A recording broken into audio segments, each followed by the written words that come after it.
Good morning. We will start with the concept of a transmission media.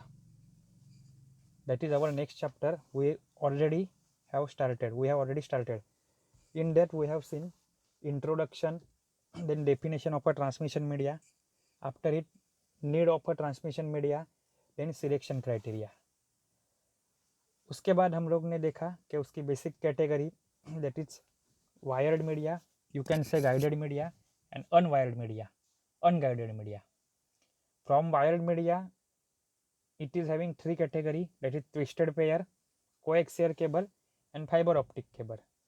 Twisted pair cable itself divided into shielded twisted pair and unshielded twisted pair. From the unguided media, that is wireless media, there is a category like radio wave, microwave and infrared. So we have to see all this in detail. अभी आपको मैं एक बोल के रखता हूँ कि आपकी वेडनेसडे से यूनिट टेस्ट है, 99% है. आज ही आपको टाइम टेबल मिल जाएगा. यूनिट टेस्ट गूगल फॉर्म पे होगी, जैसे पहले हो चुकी है आपकी. 1 घंटे की यूनिट टेस्ट रहेगी. जो अच्छे से सुन रहे हो, बाद में कोई आर्ग्यूमेंट चाहिए नहीं, कोई डाउट नहीं चाहिए. प्रेजेंट का एब्सेंट, एब्सेंट का प्रेजेंट, कुछ नहीं हो सकता. जो टाइम पे एग्ज़ाम रहेगी उसके 5 मिनट पहले आपको लिंक सेंड कर दी जाएगी. आपको नेटवर्क में रहना ही है और ज़्यादा से ज़्यादा एग्ज़ाम का टाइम ख़त्म होने के बाद 5 या 6 मिनट तक लिंक ओपन रहेगी. उसके बाद आप एग्ज़ाम देने की कोशिश करते हो या फिर कुछ भी करते हो, या फिर आप बोलोगे कि सर मैं with in time period start की लेकिन लेट हुआ था तो आगे का 1 घंटा कंटिन्यू, तो वैसा हो नहीं सकता क्योंकि 1 घंटा 5 मिनट के बाद लिंक आपकी बंद कर दी जाएगी. सो वो रिस्पॉन्स एक्सेप्ट नहीं करेगी. वो टाइम पे आप शायद एब्सेंट भी दिखा दिए जा सकते हो या फिर आपको कम मार्क्स भी आ सकते हैं. सो बेटर रहेगा कि जो टाइम आपको दिया गया है उसी के अंदर एग्ज़ाम दो, प्रॉपर एग्ज़ाम दो, क्योंकि ऑब्जेक्टिव टाइप ही एग्ज़ाम होने वाला है. यूनिट टेस्ट और यूनिट टेस्ट 2 और यूनिट टेस्ट 1 भी. और क्या मालूम ऐसे ही कोविड का रहा तो आपकी ऑनलाइन एग्ज़ाम, सॉरी आपकी जो फाइनल एग्ज़ाम है वो भी ऑनलाइन तरीके से इसी तरह से होगी. सो आपको मालूम पड़ना चाहिए कि आप क्या पढ़ रहे हो, कैसे पढ़ रहे हो, कैसे पढ़ना है, कैसे एग्ज़ाम होगी, कितना टाइम जाता है कि नहीं जाता है, कि क्विक एग्ज़ाम होता है. ऑनलाइन एग्ज़ाम में क्या क्या डाउट, क्या क्या प्रॉब्लम आता है, आपने फेस किया ही है. ठीक है, तो कहने का इन शॉर्ट क्या कहूँगा मैं कि जो आपकी यूनिट टेस्ट है वो प्रॉपर टाइम पे ही देना. प्रॉपर नेट का रिचार्ज करके रखो. नेट का रिचार्ज नहीं तो वाईफाई लो, वाईफाई नहीं तो किसी का हॉटस्पॉट लो, स्मार्टफोन लेके रखो. ठीक है, अगर एब्सेंट रहो उसमें तो आपके यूनिट टेस्ट 1 के मार्क्स 0 हो जाएंगे. नहीं है तो पीसी पे वो लिंक ओपन करो, कुछ भी करो लेकिन एग्ज़ाम देनी है आपको. ठीक है, मोबाइल की बैटरी चार्ज रखो, नहीं तो आप बोलोगे कि सर आपने तो बोला था खाली कि नेट पैक रिचार्ज करो. ऐसे भी है और रहते हैं, बहुत देखे एग्ज़ाम के नेट पैक रिचार्ज करो सर, लेकिन बैटरी तो थी नहीं, रात को पावर कट था, तो वो आपकी ज़िम्मेदारी. क्योंकि मैं नहीं बोलूँगा कि आपकी ज़िम्मेदारी, लेकिन आपकी ज़िम्मेदारी ये बनती है, नहीं तो आप लोग ऑनलाइन है इसलिए कुछ भी आगे पीछे कर नहीं सकते. आपको exam within time period ही देना है क्योंकि हर एक टाइम, हर एक डेट वहाँ पे मेंशन होगी. तो अगर मैं चाहूँ भी कि ठीक है किसी को सच में जेन्युइन प्रॉब्लम रहे तो उसके एग्ज़ाम में बाद में भी नहीं दे सकता, अगर सच में किसी को प्रॉब्लम रहेगा तो भी. इसीलिए अच्छे से सोच के एग्ज़ाम देना और अच्छे से एग्ज़ाम देना, अच्छे मार्क आने चाहिए. बराबर है. अभी हम लोग जाते हैं आगे अपने एक्चुअल सिलेबस की ओर. अभी हम लोग देखेंगे next is a characteristic of a guided media. तो कैरेक्टरिस्टिक मतलब क्या, प्रॉपर्टी. उनमें क्या प्रॉपर्टी होनी चाहिए, उनकी क्या कैरेक्टरिस्टिक होनी चाहिए. तो सबसे पहले है कि उनका डेटा रेट इंपॉर्टेंट रहता है, कि उनका डेटा कितने स्पीड से वो सेंड करते हैं. बैंडविड्थ कितनी है, मतलब डेटा रेट डिपेंड करता है बैंडविड्थ के ऊपर नॉर्मली. और रिपीटर स्पेसिंग मतलब कि रिपीटर कभी लगने वाला है उसको. कि रिपीटर क्या रहता है कि across the transmission line data corrupt होता है या फिर उसकी इंटेंसिटी लो होती है, तो वो बिफोर गेटिंग वैनिश और डिसअपियर हमें क्या करना रहता है, उसको रीअपियर करो या फिर उसको एम्पलीफाई करो so that I can utilize for the next transmission. तो वो रहता है रिपीटर.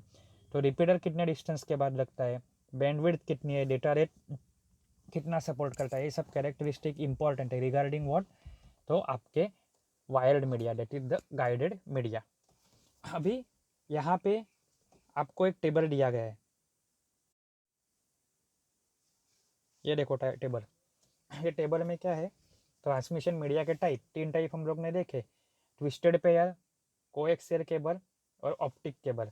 देखो उसमें डेटा रेट ट्विस्टेड पेयर का सबसे कम है, बाद में कोएक्सियल केबल का और ज़्यादा है और ऑप्टिकल केबल का और ज़्यादा है। बैंडविड्थ भी देखो, कम बैंडविड्थ है तो डेटा रेट कम है, बैंडविड्थ ज़्यादा है तो डेटा रेट भी ज़्यादा है। एंड रिपीटर स्पेसिंग, रिपीटर मतलब डिस्टेंस के हिसाब से सिग्नल डिग्रेड होता है, तो उसको अपग्रेड करने के लिए एक इलेक्ट्रॉनिक सर्किट हार्डवेयर डिवाइस अपन लगाते थे, जो पहले चैप्टर में पढ़े, उसकी रिक्वायरमेंट। तो ये क्या है, सब कैरेक्टरिस्टिक है, उसके ऊपर 4 कैरेक्टरिस्टिक है जो नीचे डिटेल में दी गई है कि बैंडविड्थ, देन है आपका ट्रांसमिशन इम्पेयरमेंट, इंटरफेरेंस।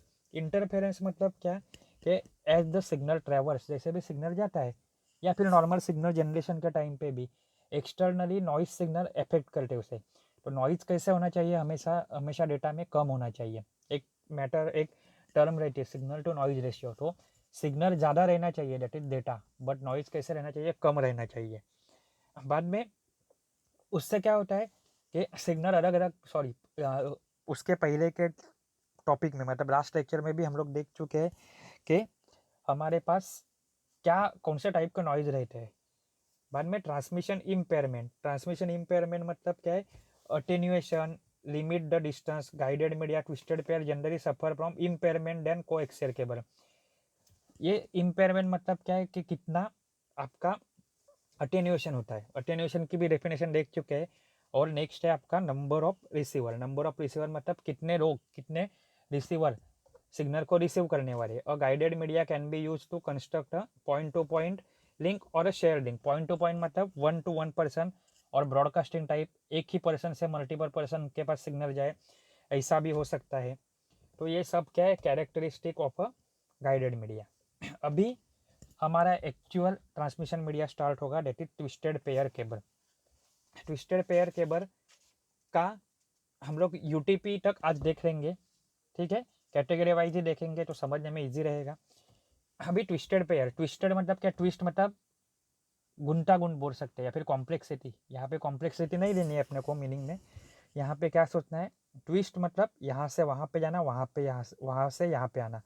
जैसे बोलते हैं कि पिक्चर में ट्विस्ट आ गया, मतलब कहाँ से कहाँ पे चला गया, तो वही रहता है कि जो सिंबल देखो 3.3 डायग्राम में सबसे ऊपर वाला देखो, केबल कैसे हुए, यहाँ से वहाँ पे जा रही है, वहाँ से यहाँ पे, मतलब क्रॉस सेक्शन जैसा हो रहा है उसका। तो twisted pair cable is the most common type of a cable use in a computer network. ये क्या रहती है, नॉर्मली मोस्टली यूज करते हैं कौन सी, twisted pair cable. It is reliable, flexible and cost effective. Flexible मतलब क्या है, उसको कैसे भी मोड़ सकते हैं, टूटती नहीं, स्टिफ नहीं है। एंड कॉस्ट इफेक्टिव मतलब क्या है, ज़्यादा महंगी भी नहीं है, क्योंकि कॉस्ट इज द क्राइटेरिया जो हम लोग को मैटर करता है in selection of a transmission media. Then the wire is twisted as per cabling. यहाँ पे क्या रहती है, वायर ट्विस्ट रहती है, कितनी वायर, 2 वायर, कौन सी, पॉजिटिव और निगेटिव। आपके सिलेबस में से निकाल दिया है, लेकिन पहले के जिस स्कीम में था, सॉरी हाँ जिस स्कीम और शायद से इस स्कीम में भी था कि ये ट्विस्टिंग क्यों रहता है, क्योंकि जो सिग्नल रहता है उसमें नॉइज आता है, अगर वो पैरेलल चले तो उसका पॉजिटिव निगेटिव इफेक्ट एक दूसरे को कैंसिल नहीं करता। लेकिन अगर ट्विस्टिंग किया तो एक सिग्नल का एक वायर में जो पॉजिटिव रहेगा वो दूसरी जगह पे उसका क्या आता है, निगेटिव आता है, और जहाँ पे निगेटिव है वहाँ पे क्या आता है, पॉजिटिव आता है। तो जो नॉइज का पॉजिटिव और निगेटिव मिला के इफेक्ट क्या हो जाता है, जीरो हो जाता है, इसलिए ट्विस्टिंग रहता है। आपके बुक में नहीं है, नेट पे पढ़ोगे तो मिलेगा, एग्जाम में लिखना है तो लिखो, नहीं लिखा तो भी चलेगा, बट आपको जनरल नॉलेज के लिए मालूम रहना चाहिए कि ट्विस्टिंग क्यों रहता है। उसके बाद क्या लिखना है आपको कि twisted pair cable are most effectively used in a system that uses the balance line method of a transmission such as polar coding. कहाँ पे यूज होते हैं, पोलर कोडिंग या मैनचेस्टर कोडिंग में, opposed to the unipolar coding that is TTL logic. Frequency range क्या है इसकी, 100 to 5 megahertz, 100 hertz to 5 megahertz. देखो कंफ्यूजन मत कर लेना, उल्टा सुल्टा मत करना कि 100 हर्ट्ज से लेके 5 हर्ट्ज या फिर 100 मेगाहर्ट्ज से लेके 5 मेगाहर्ट्ज मत करना, क्या है 100 hertz to 5 megahertz. Transmission characteristic क्या है, इट रिक्वायर्स रिपीटर, बराबर है, या फिर एम्पलीफायर। अगर एनालॉग सिग्नल तोड़ के पढ़ो, अच्छे से पढ़ो। एनालॉग सिग्नल रहा तो 5 to 6 किलोमीटर के बाद, और डिजिटल सिग्नल रहा तो 2 to 3 किलोमीटर के बाद।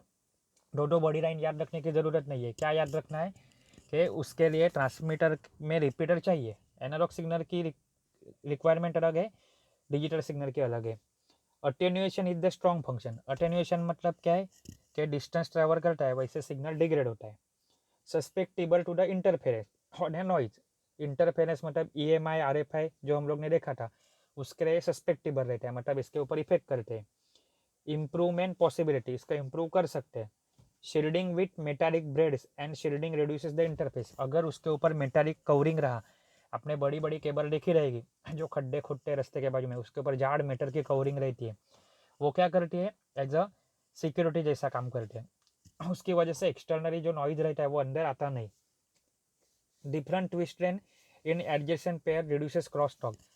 पेयरिंग कितनी है, डेंसिटी कितनी है, पास पास में उसको क्रॉसिंग किया है कि दूर दूर क्रॉसिंग किया है, ये बता। इससे क्या होता है कि क्रॉस टॉक रहता है दो केबल के बीच में, ये क्रॉस टॉक को वो इंडिकेट करते हैं कि क्रॉस टॉक कम है कि ज़्यादा। ये डिपेंड किसके ऊपर करेगा, तो आपका पेयरिंग कैसा है उसके ऊपर। अभी फिजिकल डिस्क्रिप्शन में देखो, एक सेंटर में केबल कंडक्टर वायर है, बाद में डाइइलेक्ट्रिक मटेरियल है। डाइइलेक्ट्रिक मटेरियल मतलब क्या, एक रेजिस्टिव मटेरियल जैसा, जो किसके ऊपर है, आपके वायर के ऊपर है।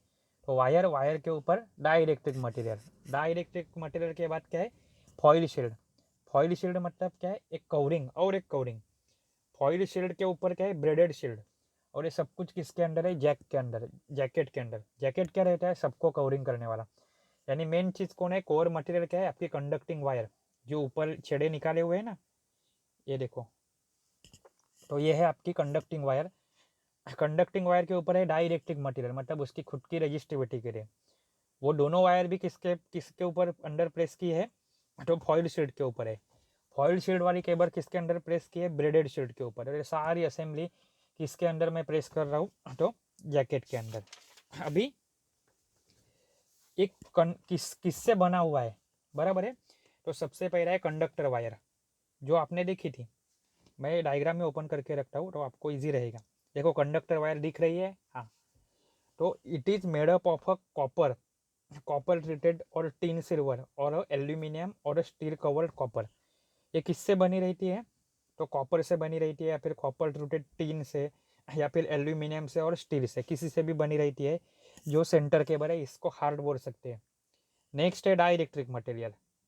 तो डाइइलेक्ट्रिक मटेरियल कहाँ पे है, दिख रहा है डायग्राम में, हाँ है। तो नॉन कंडक्टिव, ये कंडक्टिव रहा तो सब वायर शॉर्ट हो जाएगी। ये क्या है, नॉन कंडक्टिव मटेरियल है। किससे बना हुआ रहता है, पॉलीथिलीन और टेफ्लॉन। उसके बाद थर्ड नंबर पे है फॉइल शील्ड, दिख रही है डायग्राम में, हाँ है। मेड अप ऑफ पॉलीप्रोपिलीन और polyester tape, coated with aluminium on the both side. लेकिन कोटेड विथ एल्यूमिनियम कभी रहेगा, जब भी STP रहेगी, यानी शील्डेड ट्विस्टेड पेयर। आगे चल के हम लोग को नेक्स्ट लेक्चर में देखना है। तो ये भी क्या रहेगी, आपकी फॉइल शील्ड रहेगी। नेक्स्ट है ब्रेड शील्ड। ब्रेड शील्ड मतलब क्या है, flexible conductive wire braided around the dielectric, जो क्या है डाइइलेक्ट्रिक के बाहर। दिख रहा है आपको ब्रेड शील्ड, दिख रहा है, हाँ। Flexible conductive wire, wire braided around the dielectric. Braid may be made of aluminium और बेयर और ट्रीटेड कॉपर। ये एल्यूमिनियम का भी बन सकता है या फिर कॉपर का भी बना हुआ रह सकता है। और सबसे लास्ट में क्या है, आपका जैकेट। जैकेट मतलब जैसे इंसान जैकेट पहनता है ठंडी बारिश से बचने के लिए, तो वैसे ये जैकेट है सब असेंबली को बचाने के लिए। तो jacket made up of polyvinyl chloride और पॉलीविनिलिन for non plenum, made up of teflon और किनाइल for plenum cable. In short क्या है, एक बाहर असेंबली है जो सपोर्ट करती है। वो किससे बनी है, आप ज़्यादा कंफ्यूजिंग मत होना, आप खाली 2-3 नाम लिख देना, जैसे कि पॉलीथिलीन और काइनर और टेफ्लॉन, इससे बनी रहती है। अभी ये जो केबल है ट्विस्टेड पेयर केबल, इसकी दो कैटेगरी है। एक रहता है शील्डेड ट्विस्टेड पेयर, उसको बोलते हैं STP, और एक रहता है UTP unshielded twisted pair. Shielded twisted pair में बाजू में कवरिंग आएगा, शील्डिंग आएगा, इसके लिए उसको शील्डेड बोलते हैं। और UTP मतलब अनशील्डेड, मतलब उसमें अनशील्डेड मतलब मतलब नहीं है क्या, शील्डिंग। तो अनशील्डेड ट्विस्टेड पेयर बोलते हैं। वो क्या है, उसकी प्रॉपर्टी क्या है, कैसे रहती है, उसके एडवांटेजेस डिसएडवांटेजेस, वो कैसे काम करता है थोड़ा सा, और उनके बीच में डिफरेंस, ये हम लोग नेक्स्ट लेक्चर में देखेंगे। एक एक वायर कवर करेंगे एक एक लेक्चर में, तो आपको बहुत ईजी रहेगा। ठीक है, उसके बाद को एक्सेल केबल, मतलब अपना वायर्ड मीडिया कंसेप्ट कवर हो जाएगा। वापस से बोल रहा हूँ, आपकी यूनिट टेस्ट है, याद से देना है। Thank you.